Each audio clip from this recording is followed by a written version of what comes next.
3 wins, not good enough, but that's what we'll spend the next 4 months doing between the draft and free agency, upgrading the roster the best we can, looking at the organization top to bottom, trying to figure out what's best moving forward, throughout the entire football operation. So with that being said, I'll open up for questions. Joe, who does this fall on in your mind in terms of the performance this season? Yeah, I mean, first and foremost, myself. I mean, we're not good enough. We didn't play well enough.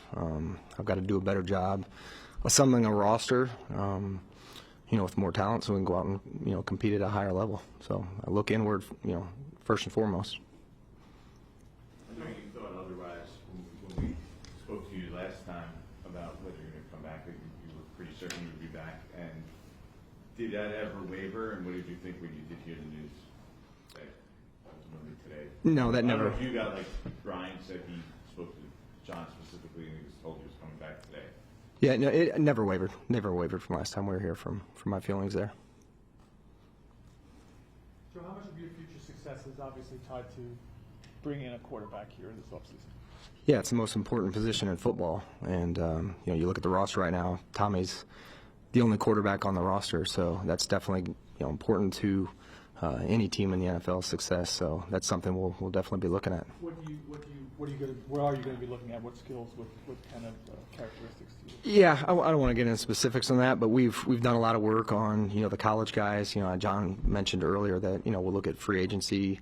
We can also look throughout the draft. Potential trade opportunities. So we'll look at any avenue we can to upgrade the position. And we've talked before, in these situations, it's, the film is one part of the equation. And then, from a draft standpoint, you really got to get around these kids. And I think it's important, part of our process that we try to get around these kids every year. So when, they are free agents or a trade opportunity presents itself, you've spent an ample amount of time with these guys on who they are as people and their ability to learn and process information. So, do you have any regrets about not adding a quarterback from the draft last year? No, I'm happy with Malik, where he was, and the draft class in general. I think I know those guys played well. They did. They played really well. I think 5 out of 6 of those guys played over 50% of the snaps, and Darius there towards the end was up around 40%, in terms of play time total. So, I'm happy with the core foundation that we were able to acquire through last year's draft, and I think those guys will be key pieces moving forward. Joe, on a week-to-week basis late in the season, were you aware of where your draft status was? Yes. Yes. 1, then 2, then 3, then 4. So, yeah. So when you got to 1, it's not getting to 1, you're losing to get to 1, obviously. Was there any thought in the last couple of games that, we're at 1 here, we need to try to win, but 1 looks pretty good if we need a quarterback? Yeah, you're always going to go out and try to win. I know John addressed that earlier. As long as the New York Giants and the Mara and Tisch family are on board, like, we're going to go out and try to win the games, and that's just that's what we believe in. Joe, there's the thought that when a regime is entering like a must-win kind of year where you just were told you're coming back, that a GM and a coach will act out of self-preservation. Like, I got to spend a lot of money, have the best possible team, trade future draft picks to get the. How will you balance that versus that might not be the long-term interest of the Giants of spending spree in free agency and trading future draft capital? Yeah, I understand the question.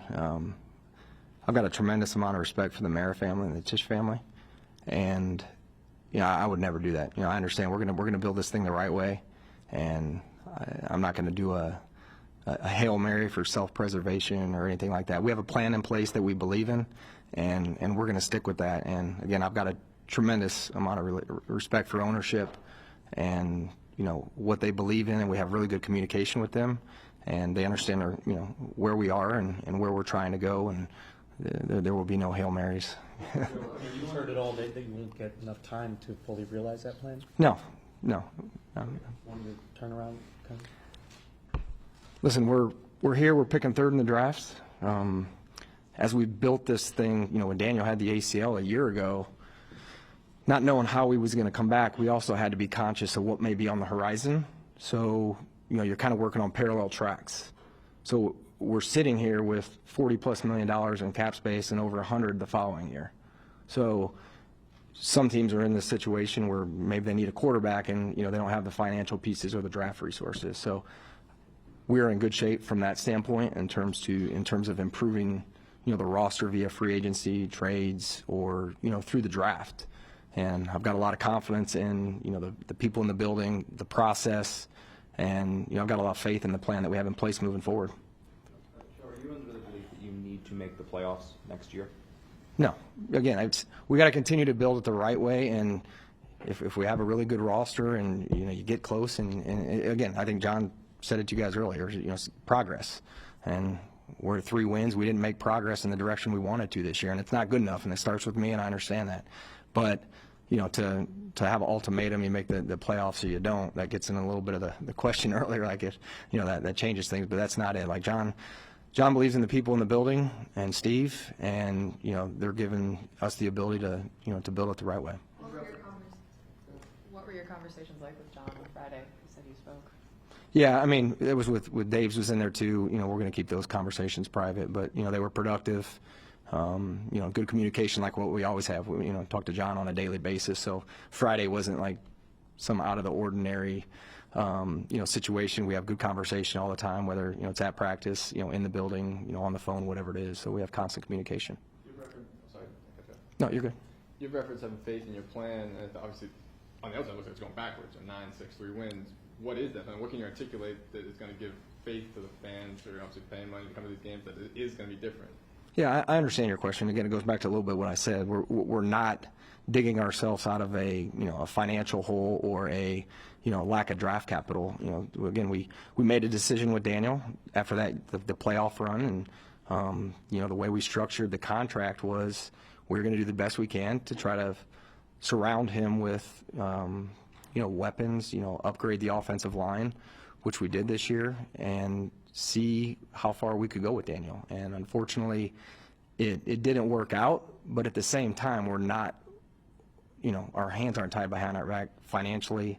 We're in good shape, over the next, we're in good, salary cap situation, and, we have, draft capital to make changes. And again, I've got a lot of confidence in the plan, the people in this building, and our process that will do that. Joe, I know it's early. How would you evaluate the quarterback class this current? Yeah, I don't want to get into specifics on that. We've done a lot of work, and again, until we get to February and or early March in the combine and can get around these guys, that's when the opinions really start to take shape. Once you get into March and early April, and you can get around the kids. Does it concern you at all that there are 2 teams ahead of you that potentially could need a quarterback as well? We got control what we can control.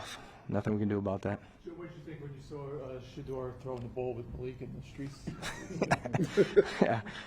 That one caught me off guard. Obviously, I knew, the Heisman Trophy ceremony was in town. I didn't even realize that Shedeur would be in that. I guess he was supporting Travis. But, yeah, that was cool. I mean, unexpected. But, the fact that those two have a relationship, that was – I have not seen that before, an NFL receiver and a quarterback prospect playing catch down, in New York City. So that was interesting.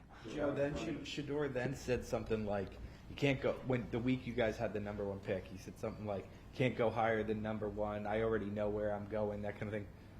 It makes people wonder if you've given Shedeur's camp any indication that he's your guy. No, we haven't had any conversations with his camp on any of that stuff, and we don't really control any of that stuff. So, again, we got to control what we can control. Joe, both John and the players spoke about the positives of continuity, but when the results aren't there record-wise in the direction you want, what benefits do you get from a continuity in GM and head coach? Yeah, again, we're trying to build this still. Again, I know I spoke at the bye week. I believe it was 18 and 22 starters coming back. Where when you first get here, and where we were from a salary cap standpoint, and trying to prioritize how you were going to build it, where you were going to address certain things. It takes time to get to this point, and then again, we were talking to some of the defensive guys today in our exit interviews, and Bobby O, for example, like 2021, 2022, 2023, 2024. He's on 4 different defenses in 4 years. So it's, as you're talking to these guys and you realize how hard it is to learn some of these new systems. You got young guys that are getting their feet wet, that are just finally starting to feel comfortable in the systems now. So, I do think it's important, and, and this is hard, and it takes time. And, I think the continuity factor is important, and, hopefully we see that come to fruition, in 2025. Joe, why are you and Brian doing separate pressers today? It seems like in the past at this juncture you guys typically meet us together. I've been in 6 hours of meetings today. You can talk to Deion about that afterwards. So I've been pretty busy. Just came up for air. So Joe, you had 10 different offensive line combinations this year, which was tied for the most in the league. Last year you had the same thing. I know one of the things you talked about when you first came here was solidifying the offensive line. Where do you think you are in that respect, and how important is it to galvanize that group? yeah, that's a good question. I felt pretty good about it through the first 6 weeks, and then when AT went down, there's certain players on your roster that are difficult to replace, and I would put him in that category. So again, when we were rolling with those 6 guys, I felt good about it. We made significant gains in terms of the amount of sacks. I don't have the numbers in front of me, but I think we cut it in half or close to cut it in half compared to a year ago. So I did feel good about the offensive line, up until that point. And then I would even say after the bye week, once we had some more injuries, I think we've given up 14 sacks, and 6 of those came against Dallas. Last 2 weeks we didn't give up any sacks. So not as bad as the year before, so I do think there's some improvements. Again, for the last 2 weeks to not give up any sacks, with the different amounts of, guys that were in there. So I do think it's better. So, all the guys are coming back except for GVR and Stinney are the 2 UFAs amongst that group, Hubbard as well. So, there'll be good competition there. Obviously, the right guard spot's open, and, that's something that we can look to address. But, I thought Jermaine played well when he was at right tackle. He really helped us out by moving to left tackle, and showing his versatility was good. John Runyon, again, you try to sign these guys, you look at the durability, and, you try to sign guys that are going to be healthy. He hasn't missed a game in 4 years, and you sign him, and he comes from a winning organization and provided really good leadership for us. And, was injured, and then, John Michael had the injury as well. So, you'd hope one of these years the injury gods would take care of us, and we could be healthy the entire season up front, because you watch these games on Sundays as you get late into December, and you're looking at these offensive lines, you're like, gosh dang, that's their starting 5. It'd be nice to have in December. So again, that'll always be a priority for us moving forward. It was tough last year in 2023, the way we played, and it's part of the offseason priority this year, and I feel good about the 4 that we have coming back and the depth and the competition we'll have.